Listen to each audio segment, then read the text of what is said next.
ரஹ்மத்துல்லாஹி வபரகாத்துஹு. என் பேர் ஆயிஷா. நான் போன வருஷம் வரைக்கும் பார்த்தீங்கன்னா தேவியாக இருந்தேன். என்னுடைய அப்பா அம்மா எல்லாருமே இந்து முறைப்படி வாழக்கூடியவங்க. இத்தனைக்கும் எங்கள் அப்பா பார்த்தீங்கன்னா ஒரு கோயிலில் தலைமை நிர்வாகியாக இருந்தார். அந்த கோயிலே அவருடைய சொல்படி கேட்டு நடக்கக்கூடியதாக இருந்துச்சு. எல்லா விழாக்களுக்கும் அவர் தான் தலைமையாக நின்று எல்லா விசேஷத்தையும் பண்ணிட்டு இருந்தார். என்னையும் சின்ன வயசுல இருந்தே ஆன்மீகத்தை பற்றி ரொம்ப ரொம்ப சொல்லி சொல்லி வளர்த்தாரு. ஒவ்வொரு கடவுள் பற்றியும் சிவன் நமக்கு முதன்மை கடவுள், விஷ்ணு, முருகர், அந்த மாதிரி ஒவ்வொரு கடவுளுடைய தன்மைகளை பற்றி அவர் சொல்லி சொல்லி வளர்த்துட்டே இருந்தார்.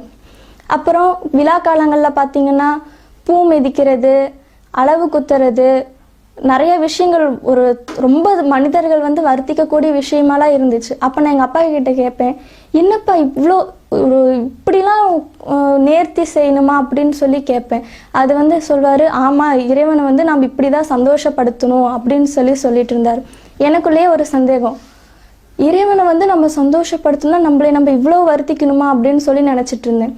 இதை பற்றி எங்களுடைய பள்ளியில் படிக்கிற சகோதரிகள் கூட பேசிகிட்டு இருக்கும்போது ஒவ்வொரு மாற்று மத ஒரு சகோதரி சொன்னால், கிறிஸ்துவ பொண், இந்த மாதிரி நீங்கள் பண்ணுறதெல்லாம் தப்பு, இயேசு தான் நம்மளுடைய கடவுள், அவர் தான் உண்மையான கடவுள் அப்படின்னு சொல்லிட்டு இருந்தா.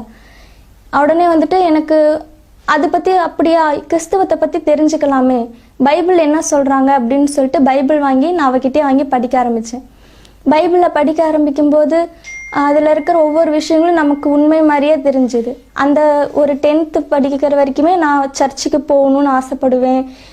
ரொம்ப நான் கிறிஸ்துவத்தில் ஈடுபடுற அளவுக்கு நான் வரும்போது எங்கள் அப்பா கிட்ட நான் கேட்டேன், அப்பா இந்த மாதிரி நான் ஞானஸ்தானம் எடுத்துக்கலாமா, ஏன்னா இயேசுதாம்பா உண்மையான மகன், இறைமகன், அவர் நமக்காக நம்மளுடைய பாவங்களை சுமந்தார். இந்த மாதிரிலாம் நான் கேட்கும்போது எங்கள் அப்பா சொன்னார், விவேகானந்தருடைய கருத்துன்னு ஒன்று சொன்னார். விவேகானந்தர் சொன்னாராம், நதிகள் பல நதிகளாக இருந்தாலும் அது போய் சேர இடம் கடவுள் தாம்மா, கடல் மட்டும்தான் அப்படின்னு சொன்னார்.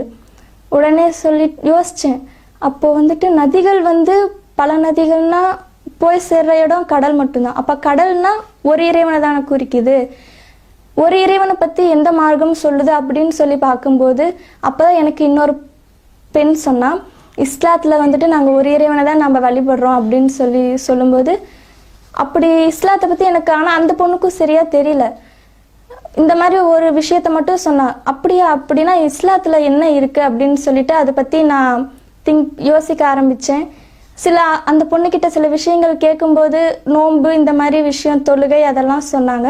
ஆனால் பேசிக் முஸ்லீமாக இருந்த அந்த பெண்ணே அதை பற்றி ஒழுங்காக பின்பற்றாமல் இருந்தாங்க.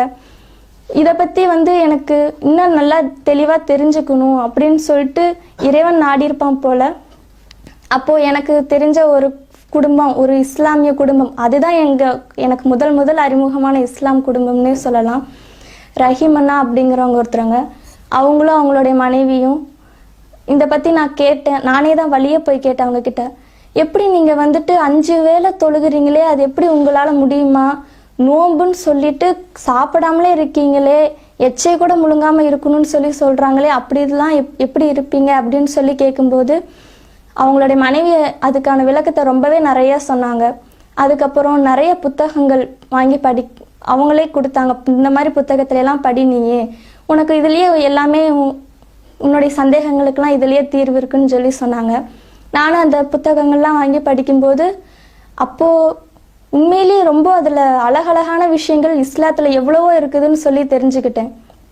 சாதாரணமாக ஒரு இந்து மனிதன்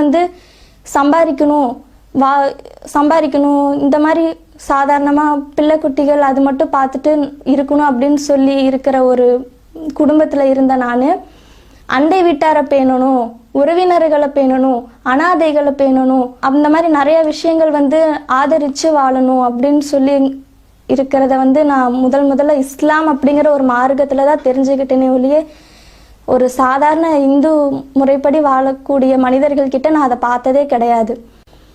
அதாவது இந்துக்கள்லேயும் நிறைய பேர் சேவைகள் செய்கிறவங்க இருக்காங்க.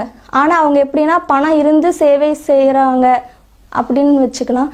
ஆனால் இஸ்லாத்தில் மட்டும்தான் உங்களுக்குன்னு எவ்வளோ வருமானம் இருக்கோ அதில் இருந்து கூட நீங்கள் நல்லது செய்யுங்க, அதனுடைய நன்மை வந்து இறைவன் உங்களுக்கு பல மடங்கு தருவான் அப்படின்னு சொல்லும்போது எவ்வளோ ஒரு அழகான விஷயமா இருக்கு. இன்னைக்கு ஒரு மனிதன் 100 ரூபாய் சம்பாரிச்சா கூட தனக்குன்னு எடுத்து வச்சுக்க கூடியவங்களா இருக்கிறாங்க. ஆனால் இந்த இஸ்லாம் மார்க்கம் தெரிஞ்சவங்களா இருந்தா 100 ரூபாய் சம்பாரிச்சா கூட அதுல 10 ரூபாயாவது மற்றவங்களுக்கு நன்மை செய்யணும் அப்படிங்கிற எண்ணம் இஸ்லாத்தை முழுமையா பின்பற்றக்கூடியவர்களுக்கு தான் இருக்கும். அதுவும் இந்த இஸ்லாத்தை பத்தி தெரிஞ்சவங்க கிட்ட மட்டும்தான் இருக்கும். அப்புறம் இஸ்லாத்தை பத்தி இன்னும் நிறைய தெரிஞ்சுக்கும் போது இஸ்லாத்துல வந்து இறைவன் உண்மையான இறைவன் நான் என்னோட தனிப்பட்ட முறையில நான் ஏத்துக்க ஆரம்பிச்சேன். ஆனா வந்துட்டு அப்போ வெளிப்படையா நான் வந்து ஹிஜாப் அணிய கிடையாது, எதுவும் செய்ய கிடையாது. ஆனா இருந்தாலும் என்னுடைய குடும்பத்துல நாம என்ன +2 தான் படிக்கிறோம், இந்த மாதிரி டைம்ல இன்னும் மேஜர் கூட ஆகலை, நம்மளால தனிச்சு செயல்பட முடியாது அப்படிங்கிற எண்ணத்திலேயே வீட்லயே நான் தொல்ல ஆரம்பிச்சேன். இதையெல்லாம் பார்த்த பிறகு அப்புறம் ஃப்ரெண்ட்ஸ் வீட்டுக்கு வெளியே அங்கே இங்கேன்னு போயிட்டு இருந்த தேவியா இருந்தேன்னா எங்கேயுமே போகாம வீட்டுக்குள்ளேயே ஒடுங்க ஆரம்பிச்சேன். இதை பார்த்து எங்க அம்மா அப்பா, என்ன நம்ம பொண்ணு இப்படி மாறிட்டா, ஒரு பூ வைக்க மாட்டேங்கிறா, ஒரு நல்லா ட்ரெஸ் பண்ணிக்க மாட்டேங்கிறா, எதுவுமே பண்ணாம இப்படி வீட்டுக்குள்ளேயே இருக்கிறாளே அப்படின்னு சொல்லி அவங்க என்கிட்ட கேட்க ஆரம்பிச்சாங்க. அப்போ நான் எங்க அப்பாவுக்கு சொன்னேன், அப்பா இந்த மாதிரி வந்து நாம் வந்து சிலை வழிபாடு பண்ணிட்டு இருந்தோம், ஆனா அது வந்து ரொம்ப தவறு. நாம் மனிதன் கையால படைச்ச சிலையை ஏன் நம்ம வணங்கணும், அந்த சிலையை நம்ம தூக்கி போட்டா கூட அது உடஞ்சிருமே ஒழிய அது நமக்கு ஒரு ஆபத்தான காலத்துல அது நமக்கு உதவி செய்ய போறதில்ல அப்படின்னு சொன்னேன். அப்படி இருக்கும்போது நிறைய விஷயங்கள் எங்க அப்பாவுக்கு நான் அவர் வந்து நிறைய விஷயங்கள் வந்து அவருடைய வயசுக்கு தகுந்த மாதிரி என்கிட்ட நிறைய விஷயங்கள் இந்து முறைப்படி வந்து வாதாடிட்டு இருந்தாரு. அதுக்கு எனக்கு தெரிஞ்ச அளவுக்கு நான் அவருக்கு பதில் சொல்லிட்டு இருக்கும்போது, நம்ம பொண்ணு இப்படி இருக்க மாட்டாளே, என்ன இவகிட்ட நிறைய வித்தியாசம் தெரியுதே அப்படின்னு சொல்லிட்டு என்னை ரொம்ப கூர்ந்து கவனிக்க ஆரம்பிச்சாங்க. அப்போ நான் வந்துட்டு தொழுகை வணக்கம் இதெல்லாம் நான் பண்றதை பார்த்துட்டு, என்ன நம்ம பொண்ணு இப்படி மாறிட்டாலே, இவளுக்கு வந்து வீட்டுல கல்யாணம் பண்ணி வச்சிடலாம் அப்படிங்கிற அளவுக்கு வந்துருச்சு 18 வயசுல எல்லாம். அப்போ என்ன பண்றது, இப்ப வந்து கல்யாணம் பண்ணிட்டா நம்மளால ஒன்றும் பண்ண முடியாதுன்னு சொல்லி எனக்குள்ளேயே சிந்திக்க ஆரம்பிச்சேன். சரி, இதை பத்தி நம்ம எப்படியாவது வீட்டுல வந்து எதிர்த்தாவது நாம இஸ்லாத்தை தான் பின்பற்றணும் அப்படின்னு சொல்லி எனக்குள்ளேயே எண்ணம் தோணுச்சு. உடனே நான் வந்துட்டு இதுக்கான மதர்சாவில் போய் நான் படிக்க ஆரம்பிச்சேன். அது வீட்டில் ரொம்ப எதிர்த்து எல்லாருக்கிட்டேயும் பேசி, சரி சின்ன பொண்ணு தானே, 18 வயசு தானே, ஏன்னா வந்துட்டு என்னோட கடந்த கால ஒரே பொண்ணுங்கிறதுனால நிறைய விஷயங்கள் வந்து நான் பண்ணும்போது அவங்க என்கரேஜ் பண்ணாங்க. என்னுடைய நான் வந்து ஒரு டான்ஸ் ப்ரோக்ராமில் கலந்துக்கிட்டாலும் சரி, டான்ஸ் கற்றுக்கிட்டாலும் சரி, நிறைய விஷயங்கள் வந்துட்டு அவங்க போவேன் பாதியிலே விட்டுருவேன், இந்த மாதிரி இருக்கும்போது சரி இதுவும் பாதியிலே விட்டுருவா அப்படின்னு நினச்சி அவங்களும் மதர்சா அனுப்புனாங்க. மதர்சா போய் படிக்கிற காலகட்டத்தில் பார்த்தீங்கன்னா ஹிஜாப் வந்துட்டு ரொம்ப மதர்சாவில் கட்டாயம். ஆனால் வந்துட்டு நான் இஸ்லாம் எனக்கு பிடிச்சிருந்தாலும் ஆரம்பத்தில் வந்துட்டு ஹிஜாப் வந்துட்டு எப்படி அந்த ஹிஜாப் போட்டுட்டு இருக்கிறது, இது வந்து ஒரு பெரிய கஷ்டமாக இருக்கே அப்படின்னு சொல்லி நான் நினச்சிட்டு இருந்தேன். அப்புறம் மதர்சா போய் இறைவனுடைய குரான் வசனங்களை படிக்கும்போது ஒரு பெண் தன்னுடைய அலங்காரத்தை யார் யாருக்கு காட்டணும், யார் யாருக்கு காட்டக்கூடாது, இந்த மாதிரி விஷயங்கள்லாம் தெரியும் போது ஒரு ஹிஜாப் வந்துட்டு பெண்களுக்கு எவ்வளோ முக்கியமானது அப்படிங்கிறத அப்போ அந்த வசனத்தை நான் படிக்கும்போது தான் நான் உணர்ந்தேன். இன்றைக்கும் நிறைய முஸ்லீம் பெண்கள் வந்துட்டு ஹிஜாப் வந்துட்டு ஒரு பெரிய பாரமாக தான் நினைக்கிறாங்க. ஆனால் ஹிஜாப் மாதிரி பாதுகாப்பானது பெண்களுக்கு எதுவுமே கிடையாது. இன்னைக்கு எத்தனையோ பேர் பார்த்தீங்கன்னா வழியில் போயிட்டு இருக்கும்போது நகை பறிக்கிறாங்க, கழுத்து அறுத்துட்டு நகையை பறிச்சுட்டு போகிறாங்க, கொலை செஞ்சுட்டு நகையை பறிச்சுட்டு போகிறாங்க, இந்த மாதிரி நிறைய விஷயங்கள் பார்க்குறோம். ஆனால் ஹிஜாப் அணியும் போது பெண்களுக்கு உள்ள எவ்வளோ நகைகள் போட்டிருந்தாலும் அதை பற்றி கவலையே இல்லாமல் தைரியமாக போகக்கூடியது வந்து இந்த ஹிஜாப் ஒன்று மட்டும் பெண்கள் அணிஞ்சா நிச்சயமாக தைரியமாக போகலாம். அதுக்கப்புறம் மதர்சாவில் வந்து நிறைய விஷயங்கள் நான் அங்கே தான் தெரிஞ்சுக்கிட்டேன்னு சொல்லலாம்.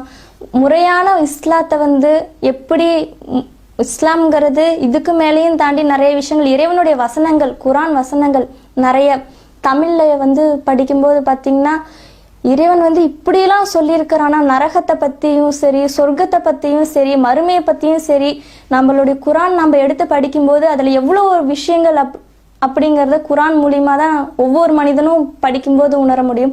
இன்னைக்கு ரம்லான் மாசத்துல எத்தனையோ முஸ்லிம்கள் வந்து வீட்டில் அரபிக் குரான் எடுத்து ஓதுறோம். ஆனால் யாராவது தமிழ் குரானை எடுத்து படிக்கிறோமான்னு பார்த்தா ரொம்ப ரொம்ப கம்மி. ஆனால் வந்துட்டு தமிழ் குரான் படிக்கும்போது தான் உண்மையான குரான் படித்ததுக்கான அர்த்தமே தெரியும். நிறைய பேர் இதை விளங்காமல் அரபில தான் ஓதணும்னு சொல்லி நினச்சிட்டு இருக்காங்க. சரி திருமணம் பண்ணலாம் அப்படிங்கும்போது எனக்கு திருமணம் பண்ணி கொடுக்குற முறை எப்படி, எங்கள் அப்பா வந்து அந்த குடும்பத்து கூட பேசும்போது உங்கள் பொண்ணுக்கு வந்து நாங்கள் வந்து மகர் தரோம், நீங்கள் எதுவுமே செய்ய வேணாம் அப்படின்னு சொல்லி சொன்னார். எங்கள் அப்பா ஆச்சரியப்பட்டார். பொதுவாக பொண்ணுக்கு கல்யாணம் பண்ணி கொடுக்கும்போது நகை பாத்திரம் இதெல்லாம் நாங்கள் தானே தரணும், நீங்கள் வந்து என் பொண்ணுக்கு சொத்து தரேன்னு சொல்லி சொல்கிறீங்களே, இது என்ன விஷயம்னு சொல்லி கேட்கும்போது அவங்க சொன்னாங்க, இறைவன் வந்து பெண்களுக்கு அவர்களுடைய மனக்கொடியை கட்டாயமாக கொடுத்து விடுங்கள்னு சொல்கிறான், இதுதான் எங்களுடைய இஸ்லாம் முறை அப்படின்னு சொல்லி சொன்னாங்க. இதுக்கப்புறம் நான் எங்கள் அப்பா கிட்ட ஓரிரை கொள்கையை பற்றி நான் தாவா பண்ண ஆரம்பித்தேன். அவரும் நிறைய விஷயங்கள் வந்துட்டு அறிவியல் ரீதியாகவும் ஆகட்டும், வாழ்க்கையில் வாழக்கூடிய அன்றாட மனிதர்களுடைய சூழ்நிலையாகட்டும், இது எல்லாமே வந்துட்டு இஸ்லாத்தில் ரொம்ப தெளிவான முறையிலேயே இருந்துச்சு. இன்னைக்கு எங்கள் கூட என்னுடைய அப்பா தொழும்போது ரொம்ப ரொம்ப இறைவனுக்கு நான் நன்றி செலுத்தக்கூடியவளாக இருக்கேன். இன்னும் என்னுடைய தாய் சகோதரர் உறவினர் எல்லாருமே இஸ்லாத்தை ஏற்றுக்கணும்னு நான் துவா செய்கிறேன். அது மட்டும் கிடையாது, இன்னைக்கு நிறைய பேர் வந்துட்டு இஸ்லாத்தை வந்து தெரிஞ்சுக்கிறாங்க, இஸ்லாம் தான் உண்மைன்னு சொல்லி தெரிஞ்சுக்கிறாங்க. இருந்தாலும் அவங்களால வெளிப்படையாக ஏற்றுக்க முடியாத சூழ்நிலை நிறைய பேர் இருக்காங்க. அவங்களும் வெளிப்படையாக இஸ்லாத்தை ஏற்றுக்கிட்டு ஒரு முஸ்லீமாக வாழணும்னு நான் ஆசைப்படுறேன். முஸ்லிம்களாக அன்றி மரணிக்காதீர்கள் அப்படிங்கிற அந்த வசனத்துக்கு ஏற்ப அப்படிப்பட்ட நன்மக்களாக நம்மையும் மரணிக்க செய்யணும்னு சொல்லி இறைவன் கிட்ட துவா செய்கிறேன் நான். அஸ்ஸலாமு அலைக்கும் வரஹ்மத்துல்லாஹி வபரகாத்துஹு.